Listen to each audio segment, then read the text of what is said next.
Alright guys, so I wanted to make a little video solution to quiz 2, and let's get at it. So this is problem 1.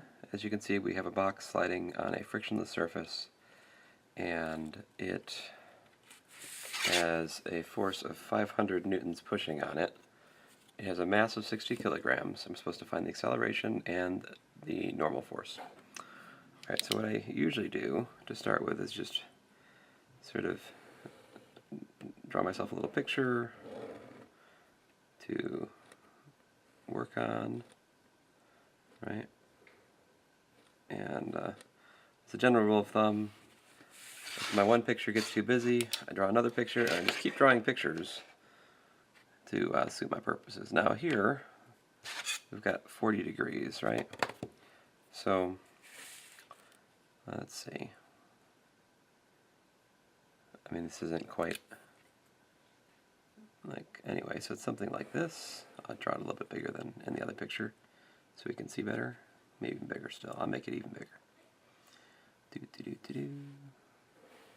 This is just a heuristic picture to understand what's going on anyway.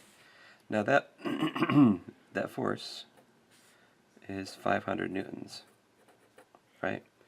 Now the other forces at play here are gravity, right? Which acts vertically downward, yeah. And has a magnitude of mg, yeah. Which in this case is 60 kilograms times 9.8 meters per second squared. So the weight here is 588 newtons, right? And of course we also have the normal force. Oh man, sorry, got no red markers. Alright, here we go. Got the normal force, which acts the opposite way. And if I was drawing it more to scale, it'd probably be like, you don't have to draw it to scale, but just to kind of give you a sense of it, it's something like that. The normal force, yeah. Now we don't know what that is yet, but we know that the normal force is balanced out by gravity and also part of the blue force, part of the pushing force. So to figure out the pushing force, right, there's two pieces to it. So one piece goes sideways like so. Right, that's the part that's actually going to produce the acceleration, like that. And then the other piece is the downward force, right, which goes like this. And now to figure out what the downward force and the parallel force are from the pushing force, these components, use trigonometry. In particular, from the geometry here, you can see that 40 degrees is right here, right? And that's pretty much given. So this right here will be 500 newtons times the cosine of 40 degrees, right? Whatever that is. I mean, that's the x component, f naught x. Alright. And the y component of f naught would be 500 newtons times, excuse me, sine of 40, because it's the opposite side. And again, the adjacent side has, let's see here, 500 newtons, that's given, the given magnitude of the force, which is pushing. Make sure you're in degree mode. 500 times the cosine 40, we get 383.0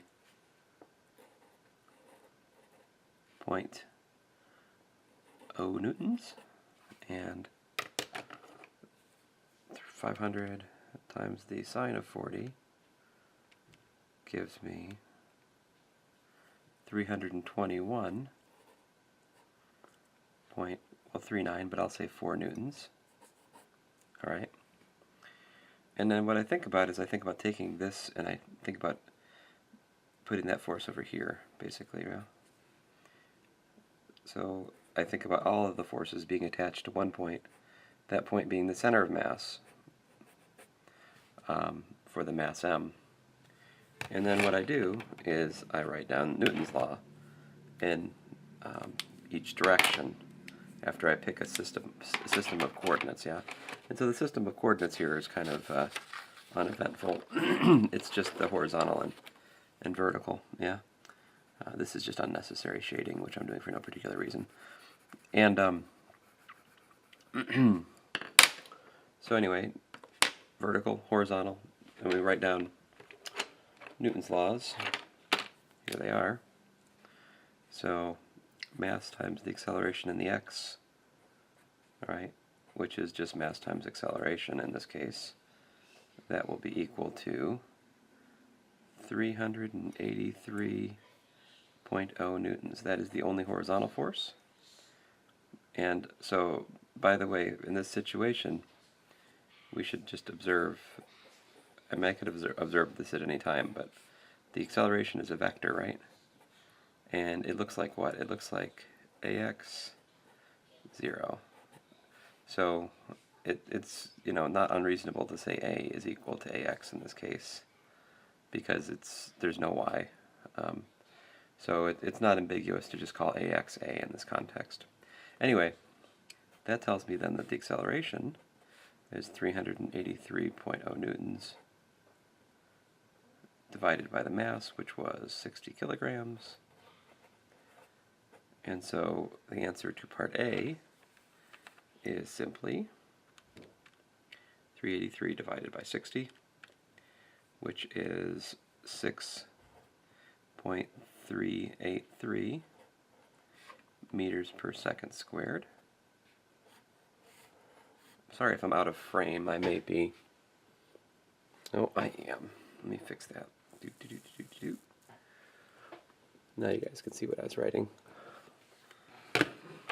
So again, max is ma is 383. A is the x force divided by 60, which is 6.383 meters per second squared. So this is the horizontal Newton's law. And then vertical. Vertical we have balance. We have 0 acceleration in the vertical. And the sum of the forces vertically, well, we've got a normal force. And then we've got minus 321.4 newtons. That's the vertical part of the pushing force. And then minus mg minus the weight, which is 588. So you do the math there. Therefore, that was supposed to be therefore 3 dots. Ah, sad, sad. Therefore, the Newton, the FF, and the normal force rather, is 321 plus 588, yeah?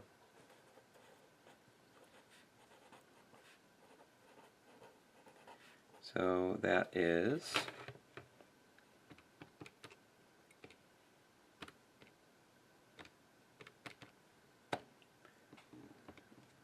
909.4 newtons. There you go. That is the normal force in this context. And if I was to add friction to the problem, that would be the normal force, which would go towards determining the the magnitude of the friction force. So that's problem 1. Now problem 2, I made a little video to try to do before, right? And so I'm just going to refer to that solution again. Yeah. And let's see here. So this is what I thought, this is what I remembered for problem 2 before. And I take about, I don't know, 10 minutes to carefully walk through this in the other video, so I won't belabor all that. The bottom line here is, in my actual problem, what did I do? I said that F naught was equal to mg, right? And I said find the acceleration. So we can complete problem 2, right? Here. So I'll do it on this paper. Now we did not add kinetic friction, of course, but we did what was given in the problem. I'm gonna make an orange line right here, maybe I can do it up here better. Up here in the corner, I'm going to I'll continue up here. So we were given F naught equals to mg, right? So once I know that, and of course there's no friction, right? So I got to go back to, I have these equations, right? I've got ma equals to mg sine theta minus F naught cosine theta, and I have that 0 equals to the normal force minus F naught sine theta minus mg cosine theta. Now I don't think the second Newton's equation actually matters to us at the moment. It would matter if I'd asked a part B, if I'd said find the normal force. We could solve this for the normal force, the second one, right? But the first one, I can solve for the acceleration, right? Acceleration, excuse me, is equal to mg sine theta minus, what was the F naught? F naught was mg, yeah? Cosine theta. So I'm using that I was given F naught was mg at this point. And then I divide by m, right? So in summary, the acceleration was just g sine theta minus g cosine theta in the frictionless given problem here. So there you go. That was the answer to problem 2, just like that. And again, that stems from doing the free body diagram, ripping the pushing force into its parallel and perpendicular components, and looking at Newton's law, parallel and perpendicular to the plane. And again, if we were to add kinetic friction, assuming it was moving downward, it would look like that. So anyway, I hope that clears up. Oh man, I was out of frame again. Well, you didn't miss much. I just wrote this up in the corner. All right. So again, just to reiterate, these are the Newton's laws we derived before. If we plug in F naught equals to mg, we can solve the parallel Newton's law for acceleration by dividing by m. And when we do, the m's cancel, and we're left with g sine theta minus g cosine theta. That would be the acceleration for this problem. So, thanks guys.